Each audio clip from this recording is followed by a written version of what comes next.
Hey warrior. Yes, you. How does your morning unfold? Do you open your eyes and immediately grab your phone, losing yourself in endless feeds before your thoughts have even settled? If you recognize this pattern, pay attention, because you're handing over your power before your feet touch the floor. This is how most people begin. Phone first. Their attention gets seized instantly. Notifications, headlines, social feeds, the constant noise of everyone else's world.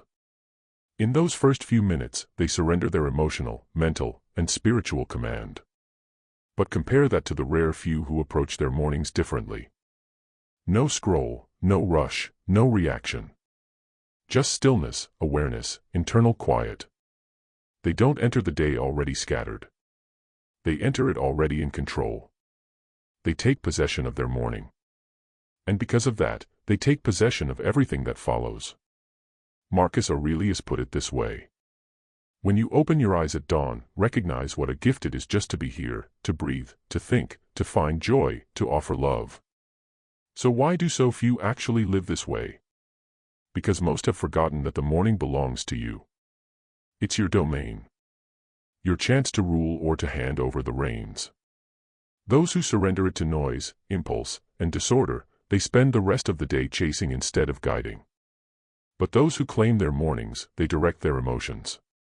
They direct their decisions. And eventually, they direct their entire existence. This video is your invitation to join that small circle. Not to feel superior, but because you've decided you can no longer tolerate being anything less than what you're capable of. The ancient Stoics didn't just endure their days. They armed themselves for them. They didn't sit around hoping for inspiration. They generated momentum. They never asked, "What will today hand to me?" Instead they asked, "What do I have to offer today?" In this video, I'll walk you through 7 Stoic practices for the morning, rarely used by the masses, yet completely transformative for those who adopt them. This isn't another list of surface-level hacks or trendy routines. None of that. These are psychological, emotional, and philosophical anchors drawn from Stoicism, designed to make your morning untouchable, your choices deliberate, and your momentum unstoppable. Stay with me. Each insight builds on the last. Each one will stir something deeper in you. And by the final minute, you'll see that your morning is not merely a time slot. It is the bedrock of your entire freedom. Drop this into the comments now. I control my morning. I control my life. Hit like. Leave your thoughts. Forward this to someone ready to hear it. And if you haven't subscribed yet, do it now and turn on the bell. Let's move. Number 1, rise through discipline, not desire. Most people wait to feel motivated before they move in the morning. They tell themselves, if I'm in the mood, I'll get up early. If it feels right, I'll train, reflect, or prepare. But the Stoic doesn't wait for feelings. The Stoic acts regardless of how he feels. Marcus wrote in his private journal. At sunrise, when the mind resists getting up, speak to yourself. I am rising now to do the work of a human being. This may sound elementary, but it cuts to the core. Life was not given to be slept through. It was given to be engaged with completely. Here is the first secret of the elite few. They wake through discipline, not fluctuating emotion. They don't bargain with themselves. They don't entertain negotiations with the alarm. They simply rise. No internal theater. No reasons to delay. And this matters more than you realize. Your first decision each morning is a declaration of who you're becoming. Every time you hit snooze, you're endorsing a weaker version of yourself. Every time you rise immediately, you're casting a vote for the stronger one. You aren't merely waking up. You're practicing identity. That's what Stoicism is truly about. Identity in action. It's not about believing you're disciplined. It's about behaving like you are, especially when the feeling isn't there. This creates internal weight. Over time, your will grows heavier than your mood. Your body answers your mind. Your energy obeys your command. Even on mornings when exhaustion, doubt, or apathy creep in, you rise because you committed to it. And that builds something irreplaceable. Self-trust. And when you trust yourself, your effectiveness compounds.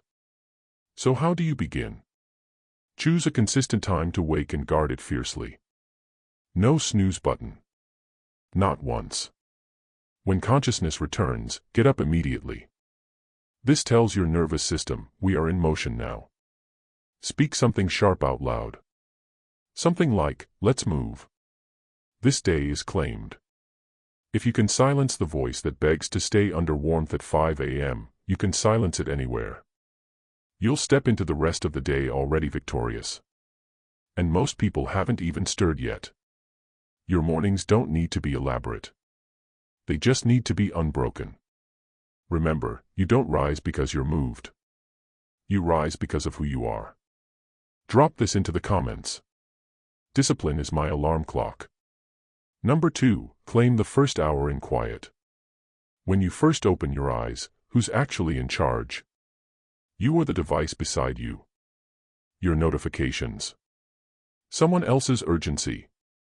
The average person rolls over, lights up the screen, and immediately lets the outside flood in. Before their soles touch the floor, their awareness is already fractured. Scrolling. Measuring. Responding. And just like that, the day is no longer theirs.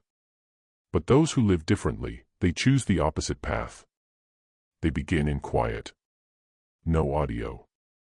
No alerts. No input. Just stillness. Epictetus said, if you seek progress, be willing to appear naive or uninformed about outside affairs. In other words, let silence feel strange. Let it feel like you're out of the loop. Because inside that quiet, your real authority lives. In the early morning, your mind is permeable. Receptive. What you absorb in those first moments programs the rest.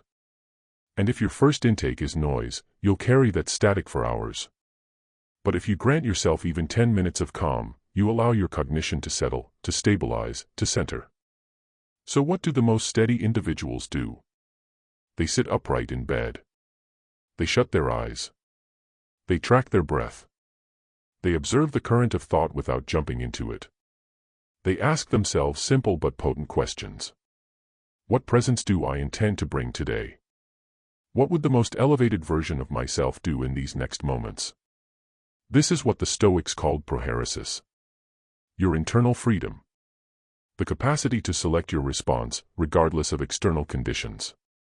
Test this tomorrow. Before you touch your screen, remain still. No agenda. Just be present with yourself. You'll notice changes accumulating. Less triggerability. More clarity. Greater steadiness. Even when the day unravels around you, you'll move through it like a centered force because your first moments weren't stolen. You held them. Silence is not absence. It is space for insight, for composure, for fortitude. And the honest truth is, clarity has never emerged from chaos. It always emerges from within. Drop this if you're done letting your peace be borrowed. Silence gives me control. Number 3, preview the day before it arrives. Let's be truthful.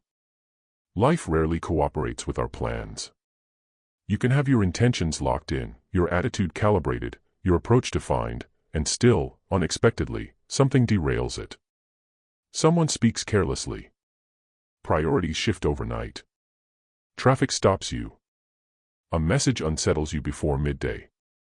Here's the reality. Most people let these moments dismantle them. But the Stoic anticipates them. Not from pessimism, but from readiness. There's a practice called premeditatio malorum. Rehearsing adversity.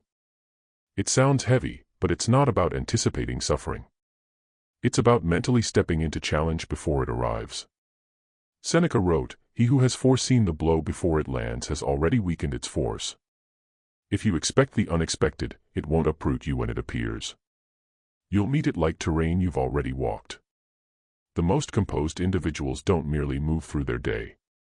They mentally walk through it first. They consider what could disrupt them, not obsessively, but deliberately. Perhaps I'll be interrupted. Perhaps my patience will be tested. Perhaps someone will misread me. Perhaps fatigue will try to take over.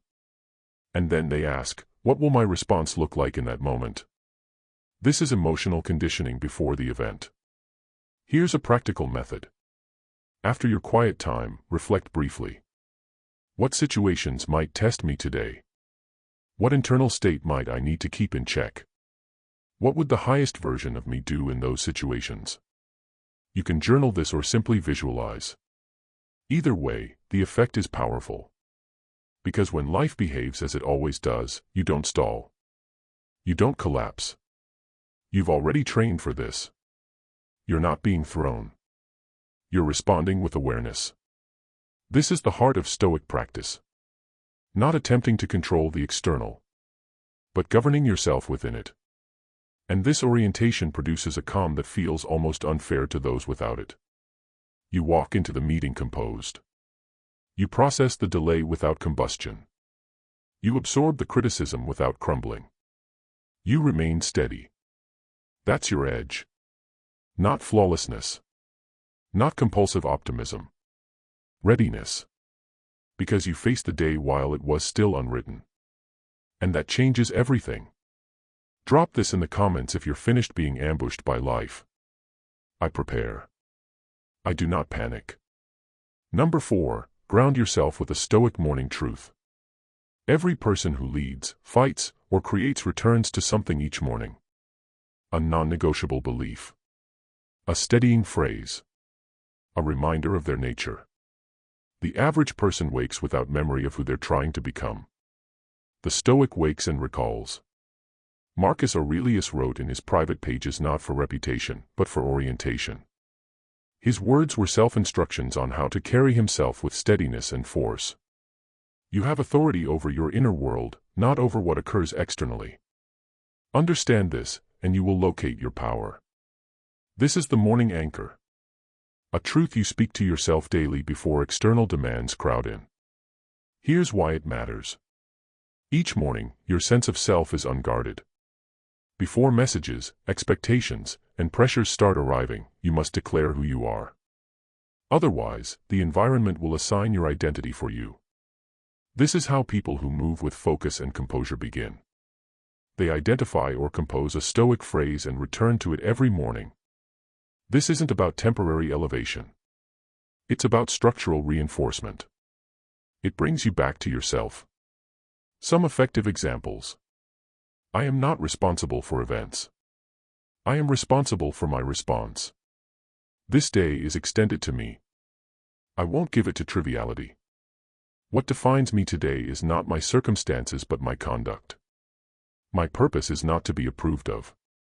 It is to live aligned with truth. You don't require dozens of statements. One resonant truth, consistently revisited, is sufficient. Speak it aloud. Inscribe it. Let it direct you. Because when you wake unsteady, reactive, or disoriented, it's often because your mind wasn't given direction. It's wandering. But if you begin with lucidity, that lucidity accelerates. You approach each responsibility with aim. You face resistance with congruence. You become difficult to unsettle because your mind isn't searching. It's fixed. Try this in the coming days. After waking, remain still and repeat your chosen Stoic principle several times. Say it with weight. Let it settle into you. Don't merely speak it. Embody it. In time, this becomes your psychological armor. And on mornings when you feel shaken, that single phrase returns you to steadiness. If you don't remind yourself daily what you stand for, the world will assign beliefs to you. Prevent that. Drop this in the comments. I anchor my mind in truth. Number 5, take command of thought before the outside gets in.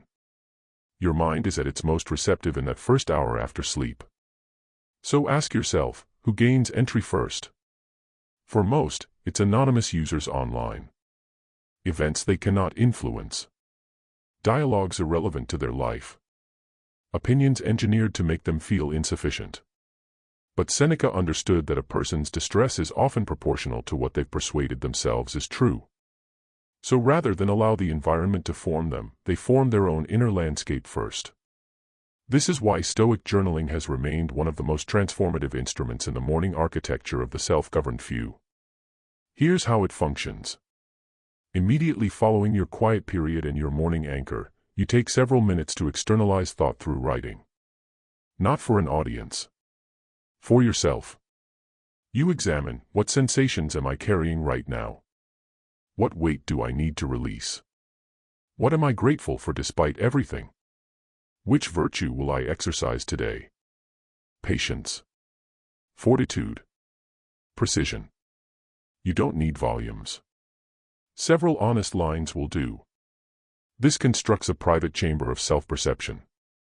A place where your internal life meets unpolished truth. It's a declaration. I determine how I interpret experience. I'm not required to transport yesterday's residue into today. I don't need to absorb the world's frequency. I can broadcast my own. Within days of this practice, something shifts. Your cognition becomes more precise. You identify your own activation points sooner. Emotional reaction softens. You detect anxiety before it compounds. You select more constructive thoughts more rapidly. This is how Stoics cultivate psychological resilience. Not through avoidance of emotion, but through investigation of it, comprehension of it, and substitution of more reasoned perspectives. And this is exactly why those with genuine wisdom don't simply wake early. They utilize that early window for the essential labor. Ordering the interior. Because if you don't intentionally direct your mind, the world will weaponize it against you. Remember, your design isn't to be captive to moods, reflexes, or external impulses. You were structured to preside over your mind as a sovereign presides over territory. With clarity, restraint, and authority. Seize your position in those first moments. Drop this in the comments. I lead my mind before the world can. Number 6, initiate the body to awaken the mind. The Stoic recognizes no separation between physical vessel and consciousness. They function as one system. If the body remains inert, cognition will follow. If the body is mobilized and vital, thought elevates alongside it. This is why individuals with mental sharpness never bypass physical movement at dawn. Not for aesthetics or recognition. Because motion is the earliest demonstration of self-regard. Marcus Aurelius challenged himself. Was this the purpose you were built for? To remain compressed under insulation. This wasn't condemnation. It was summons. An acknowledgement that the body was constructed for exertion, to advance, to operate with intention, not indolence. Here's what matters. You're not required to complete a marathon session to access high performance. You require initiation. You require momentum. You must communicate to your nervous system, comfort is not our objective. We are here to direct. Why does movement in early hours carry such force? Because it instantaneously transforms your state. Circulation elevates. Cardiac rhythm rises. Your vitality increases. Your self-concept clarifies. Mental haze evaporates. The part of you that argued for remaining horizontal begins to dissolve. The Stoics regarded physical effort as discipline rehearsal. Epictetus taught that regulation of the body trained regulation of the character. Your initial lunges, extensions, push-ups, even intentional cold exposure, these are not fitness objectives. These are assertions of authority. You are confirming, I execute difficult actions when inclination is absent. That is leadership. That is self-governance. The majority never exercise their will. They condition themselves for ease. They condition themselves for softness. And later they question why existence feels weightless and undirected. Here's what I suggest. Each morning, move physically for a minimum of 10 minutes. Extend your frame. Drop and push. Leap in place. Walk without input. Cold water across your face. Full cold immersion if you're able. Intensity is not the requirement. Intentionality is. Your body is not peripheral to this process. It is the vehicle of your discipline. And when you condition it daily before the world intervenes, you advance into your day with an almost unassailable bearing because you've already achieved something significant before the first meal. Drop this in the comments. I move with discipline. I conquer my day. Number 7. Assume the posture of the person you intend to become. The final distinction of the emotionally sovereign isn't their actions alone. It's what they evolve into. Every morning before they cross into the external world, they mentally inhabit the identity they're constructing. This is not performance. This is deliberate formation. The Stoics referred to this as living in alignment with nature. Living in total congruence with your principles, your rationality, and your optimal self. Seneca observed, the duration of life isn't what's limited. It's our misuse of it that makes it seem so. Misuse isn't limited to passive consumption or distracted hours. It's existence without conscious design. Reactivity without reflection. Drift without direction. So here's how the exceptional few utilize morning. They inquire, what actions would my highest self take today?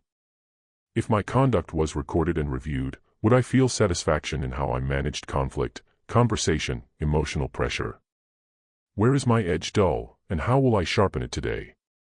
And how will I face that particular friction? This is cognitive rehearsal. Not prediction. Identity conditioning. Attempt this. Construct an interior scene. Observe yourself entering your workspace or environment with collected energy. Observe yourself maintaining composure during confrontation. Observe yourself selecting patience when irritation would be automatic. Observe yourself speaking with precision and sureness. You're providing your neural pathways a reference. A rehearsal preceding the actual performance. And when the moment tests you, you've already spoken your lines internally. This matters profoundly. Most individuals absorb the surrounding emotional weather. The Stoic generates it. They enter turbulence and remain undisturbed. They meet hostility with steadiness. They encounter fear with forward movement. They're not simulating. They've conditioned this response every morning. And progressively, your character solidifies into something unshakable. You become that individual. The one who remains strong, who refuses panic, who articulates honestly, who advances deliberately. You haven't merely cultivated functional mornings. You've constructed a substantial existence. The majority discard morning like it carries no value. But those who understand know it carries everything. The character of your awakening determines your cognitive tone, your emotional baseline, your forward drive, your significance. If you don't possess your morning, another force will. If you don't intentionally direct your early thoughts, disorder will inherit them. If you don't self-regulate before sunrise, existence will regulate you, and it will not be gentle. The Stoics were not abstract thinkers. They were psychological combatants. They didn't misplace hours. They didn't misplace mornings. They existed through intentional repetition. Daily reminding themselves of what held weight, who they were constructing, and how to conduct themselves irrespective of external conditions. Let me restate the 7 morning principles of the uncommon few. 1. Rise through discipline, not desire. 2. Claim the first hour in quiet. 3. Preview the day before it arrives. 4. Ground yourself with a Stoic morning truth. 5. Take command of thought before the outside gets in. 6. Initiate the body to awaken the mind. 7. Assume the posture of the person you intend to become. These are not shortcuts. These are instruments of fundamental change. Don't attempt total transformation immediately. Begin modestly. But begin now. A single adjustment to your early routine can redirect your entire existence.